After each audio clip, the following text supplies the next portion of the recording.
in modern medical ethics in law, there's a principle that you wouldn't give treatment to a patient against their will, at least I mean if they're adult and they're competent things. Right? So for example, like if Jehovah's Witnesses are against blood transfusions, you wouldn't force them to take a blood transfusion. But think of a hypothetical example where someone develops amnesia and their original self, or before their amnesia, say, they have, okay, another part of this, so that there is a procedure that would repair this amnesia, so that they would remember their original memories and the memories they developed while they had amnesia. So say their non-amnesia original self said, okay, if this ever happens to me, I want that procedure. But then when they have amnesia, they say, no, I don't want this procedure, I don't want those memories back. Which would you go with? Yeah. I think that it's a good question. I think you're right to say that it will also affect these questions. Okay. So it will tend to favor a paternalistic attitude. In other words, you're no longer going to say that the person has unique domain over his future self, and so it looks like it's more legitimate for us from outside to be paternalistic and to step in and say, look, the guy with amnesia is saying he doesn't want it, but we don't have to respect what the earlier self said. That's just like some other person, to say what to do. We can make a judgment independently. Now again, I think the fact that his amnesia is actually crucial here, because then there's a sort of a sense in which you're pushing towards the self really is maybe quite separate from the original person. And so it seems more legitimate to step in this case. If it was just a case where, you got hit by a car, and the question is whether you should have some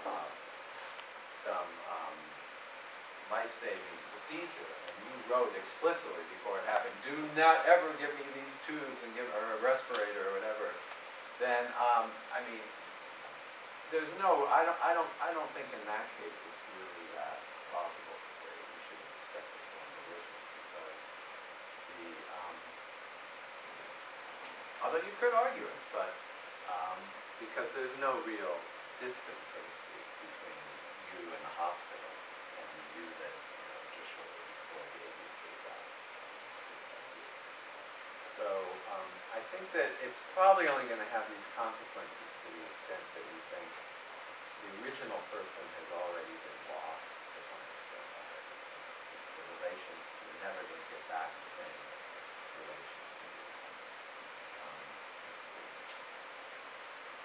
But all of this is up for grabs. I think, there's another view I should mention that says when you change the underlying metaphysical view, it should have no effect on any of our ethical views. And I think that's an arguable position as well. I mean, so this is a general question about, does metaphysics really play any role as a foundation for ethics, or should ethics just flow totally free of it?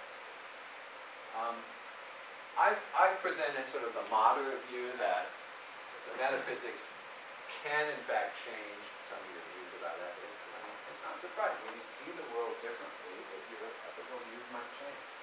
So I tend to think that there's nothing that's going to force your views to change ethically, but nonetheless, if they do change, then there's nothing irrational about that either, because you're in a different world. So, does this make it completely arbitrary to try to make statements of informed at times after now? If X happens, do Y, regardless of anything that people related to me on my space-time worm might tell you to do? Like, can that ever hold any weight? To say, necessarily do this at all times in the future, regardless of other things that are closely enough related to this current object might tell you to do? I would hope that it does. So the total extreme view would be something like that you now should have no sway over things that are happening in the future self. So whatever you say now about the future could just be ignored if your future self doesn't also believe that or want. Right. That's what I call the extreme view, which I don't accept. I think that a more proper view would be to say, or at least all I can really say is this is how my own views change. As long as the relations that I think are involved in making me a single continual person, memory and values and beliefs and so on, are pretty much in full force, then I think that what I want now for my future self does matter then as well.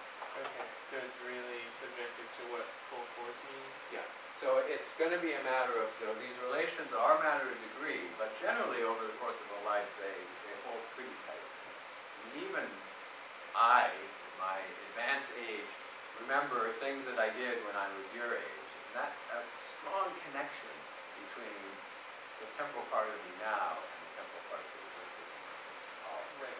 I mean, because it seems completely reasonable ethically to try to assert, like, I'm about to undergo some procedure, like, get completely drunk or go on an acid trip, and don't listen to things that I'm going to try to do during that time. That would be probably bad.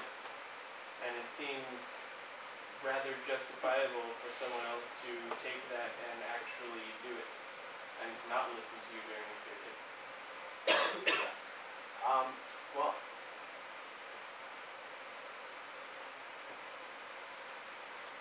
I think that there are periods where you're sort of disabled in various ways. Maybe you're on Right, an acid and so trip, you'd argue that that's not, maybe you're full force. drunk or sleeping or whatever. And in those, I think that we have independent reasons having nothing to do with issues about whose relation holding over time, for saying that we shouldn't listen to that person. I mean, it doesn't matter what the former temporal parts of that person said. It's just, oh, he wants to jump out of that window on the 9th floor, we should stop him, I mean, that just follows from the kind of state that they're in now, right, in a sort of disabled state. Wasn't that against the previously mentioned sort of medical ethical standard of not giving someone treatment, so to speak, against their wishes, and if they wish to jump out the window and not be treated with some prevention program, then shouldn't you let them? Yeah, but I wouldn't endorse that, and certainly not in that case. There's some controversial cases in the medical stuff if the person is like permanently at a diminished capacity. But one thing to remember is this person is only temporarily at a diminished capacity. And so in some sense they're still all there, they're just not able to manifest them. How would an observer make themselves aware of that? Just the way we normally, I see somebody who's tripping and I have ways of thinking that that's the case.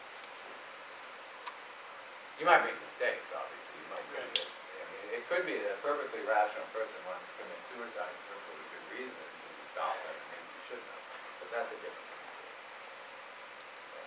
Then in the cases of trauma or like even epiphanies, where your mental state changes completely, would that be ultimately like emancipating your past selves? Yeah, so this is really interesting. So think of like conversion experiences or something where you totally change like that. I think that it is natural to say that when that happens, you have a period where the cells, the future cells, are, related to the earlier cells in a much weaker way than what we normally would take to be part of a single person. Somebody really undergoes a strong conversion.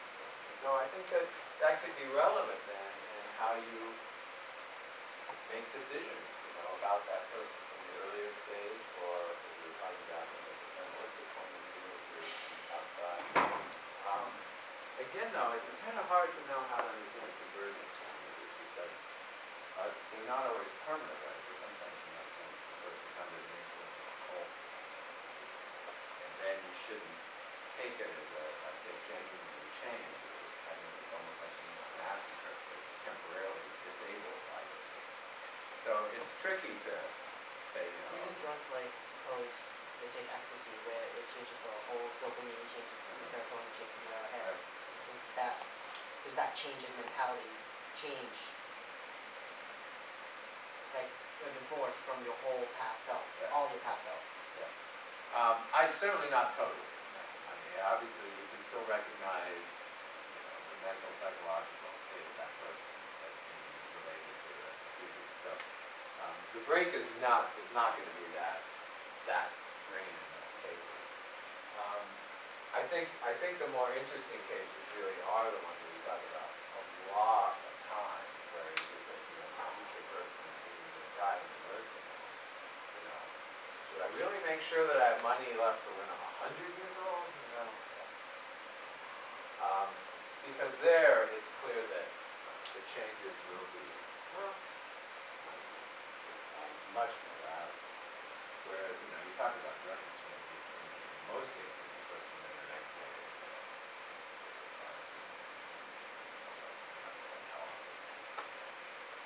What does this have to say about perspective? Because you can, I think, I'm related to my brother, but I could never see things from his perspective. Like, I still get, embedded pain or something like that, and I will never be able to, as much as I'm related to somebody else, I will never be able to understand it from their perspective. What does that have to say, my future self? How would that, Yeah.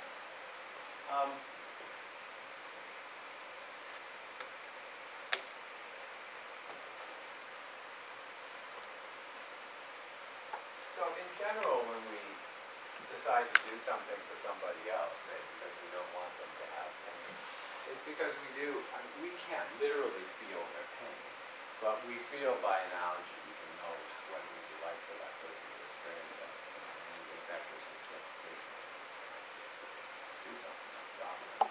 So normally we have beliefs that other people's pain is a lot like our pain, and we use that as a basis for making decisions. So the short answer would be, I don't think it should have much effect at all.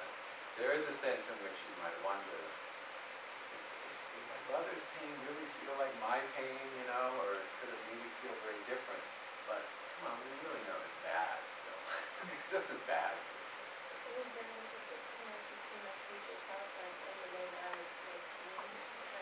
Well, there could be, but I don't know that that would give us a reason. So the idea is that we still have reasons to prevent our future selves from being in pain, just as we do for other people. But we have no special reason because it's our pain, because it isn't literally our pain anymore, it's the future self. So when you think of it that way, it just makes it seem a little bit more like trying to prevent pain for other people than trying to prevent my own pain.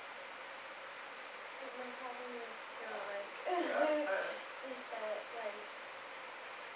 I can remember how I felt, and that's how I can perceive other people's things, because I felt it. And as much as I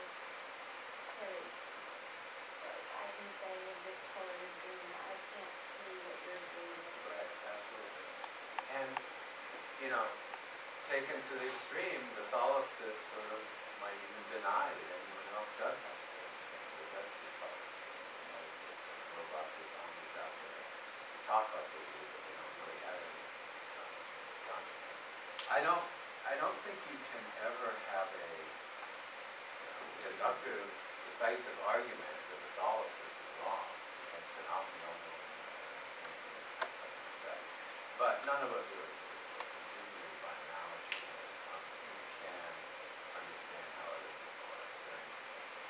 There's a limit to that. I mean, sometimes people go through something that you've just never been through anything like it. And you have to say, the judgment isn't going to be based on, I've experienced something like that, I know how bad it is. It's more like, I can see how much you're suffering, even though I've never experienced anything like it, and so I want to help. You said earlier that the present now is no more special Right.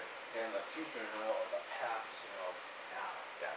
Let's say there's a plane coming, and I know it's going to hit the building, and I see it, I see the danger coming to me, and I say, oh shit, I better, jump out.